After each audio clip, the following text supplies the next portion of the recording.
Hello student, आज हम पढ़ेंगे RTE 2009। जी की क्लास तो हमने बहुत पढ़ी हैं, पर ये मेरी शैक्षिक प्रबंध की पहली क्लास है। उम्मीद है आपको अच्छी लगेगी। तो शुरू करते हैं। RTE 2009 इसमें अध्याय 7 हैं और धारा 38 है और अनुसूची इसमें 1 है। ठीक है, तो हम अध्याय 1 में देखते हैं। अध्याय 1 में धारा 1 और 2 हैं। इसमें प्रारंभिक परिचय है। प्रारंभिक परिचय है और नोट लगा के आप लिख सकते हैं कि RTE एक्ट मदरसों, वैदिक पाठशालाओं व धार्मिक शिक्षा प्रदान करने वाले शैक्षणिक संस्थाओं पर लागू नहीं है।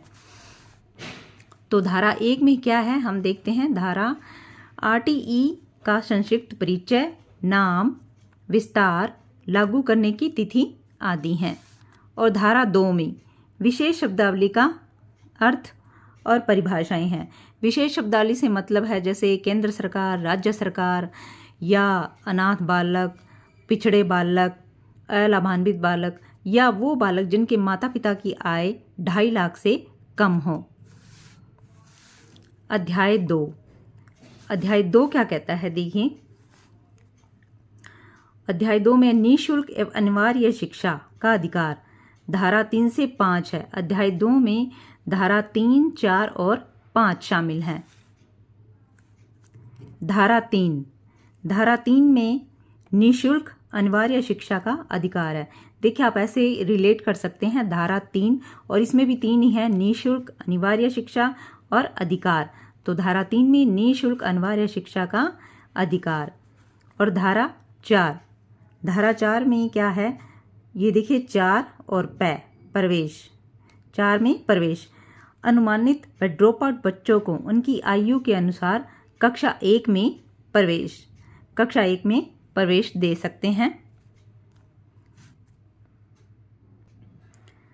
धारा 4 में देखिए, राजस्थान सरकार ने सितंबर में 2016 में 5 वर्ष के बालक को कक्षा में 1 में करने का प्रावधान किया गया है।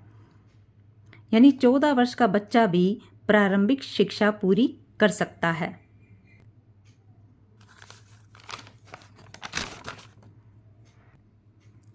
धारा 5 TC। देखिए TC हाथ में देते हैं और हाथ की ये 4 उंगलियां और एक अंगूठा होता है, 5 ही गिना जाता है।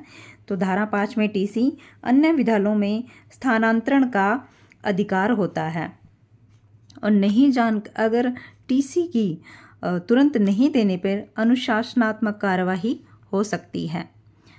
तो अध्याय 3 में क्या है देखिए। अध्याय 3 में धारा 6 से लेके 11 तक हैं। और धारा 6 में क्या लिखा है, 1 से 5 कक्षा के लिए यानी प्राथमिक विद्यालय के लिए 1 किलोमीटर तक होना चाहिए। विद्यालय की दूरी कितनी होनी चाहिए, 1 किलोमीटर। 6 के आगे आप लिख लीजिए दूरी से आपको याद आ जाएगा कि धारा 6 में क्या है। 1 किलोमीटर की दूरी 1 से 5 कक्षा के लिए और 2 किलोमीटर की दूरी उच्च प्राथमिक विद्यालय के लिए यानी कक्षा 1 से 8 तक के लिए 2 किलोमीटर की दूरी होनी चाहिए। धारा 7 में वित्तीय प्रावधान, वित्तीय कर्तव्य होते हैं। यानी केंद्र सरकार और राज्य सरकार को कितना मिलेगा, कितना हिस्सा आएगा। प्रारंभ में ये 55:45 था और वर्तमान में 60:40 हो गया है। धारा 8 में क्या है, समुचित सरकार के कर्तव्य। देखिए सभी कहते हैं सरकार अपने किसी भी कर्तव्य को अच्छे से नहीं निभा पाती है। तो धारा 8 में समुचित सरकार के कर्तव्य। धारा 9 में स्थानीय प्राधिकारियों के कर्तव्य। और धारा 10 में माता पिता संरक्षक के कर्तव्य। माँ बाप भी कई बार 10 बहाने बनाते हैं, अपने कर्तव्य पूरी तरह से नहीं निभा पाते हैं। तो धारा 10 में माता पिता के कर्तव्य। देखिए 8, 9, 10 इन 3 धाराओं में धारा 8 में समुचित सरकार के कर्तव्य हैं और धारा 9 में स्थानीय प्राधिकारियों के कर्तव्य हैं और धारा 10 में माता पिता के कर्तव्य हैं। 8, 9, 10 तीनों ही धाराएं कर्तव्यों से जुड़ी हुई हैं। धारा 11 में समुचित सरकार का पूर्व प्राथमिक शिक्षा व्यवस्था करने का कर्तव्य, आंगनबाड़ी। धारा 11 यानी 11 शुभ माना जाता है, 11 आंगनबाड़ियाँ हैं और आंगनबाड़ी 11 को आप आंगनबाड़ी से कर लीजिए, यानी 11 में आंगनबाड़ी पूर्व प्राथमिक शिक्षा व्यवस्था, तो ये आंगनवाड़ी से शुरू होती है। अध्याय 4। अध्याय 4 में विद्यालय तथा शिक्षक के कर्तव्य। अध्याय 4 में धारा 12 निःशुल्क एवं अनिवार्य शिक्षा हेतु विद्यालय के उत्तरदायित्व 25%, यानी धारा 12 में जो 25% बच्चे फ्री होने चाहिए, उनकी फीस नहीं लगती है। धारा 12 में निःशुल्क 25%, आप याद रख लीजिए, याद रहेगा आपको। धारा 13 में फीस नहीं, प्रवेश हेतु किसी प्रकार का शुल्क एवं प्रवेश परीक्षा नहीं किया जाएगा। धारा 13 में तेरी फीस नहीं लगेगी, आप ऐसे जोड़ सकते हैं, तेरी फीस नहीं लगेगी, यानी प्रवेश हेतु किसी प्रकार की कोई फीस नहीं ली जाती।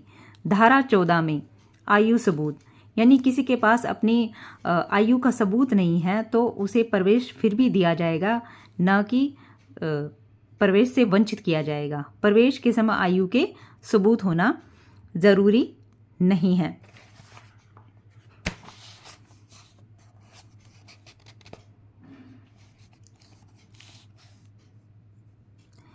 धारा 15।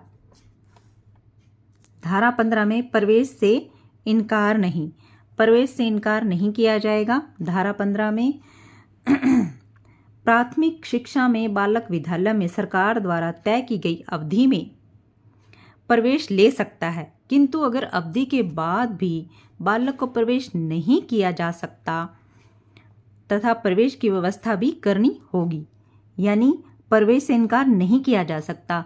जो सरकार ने तिथि निर्धारण कर रखी है एडमिशन की, उसके अलावा भी अगर बच्चे आते हैं तो उन्हें प्रवेश देना होगा। तो धारा 15 में प्रवेश से इनकार नहीं, ये आप ऐसे जोड़ के याद कर सकते हैं। उम्मीद है आपको अच्छी लगी होगी। तो okay, thanks for watching. Okay.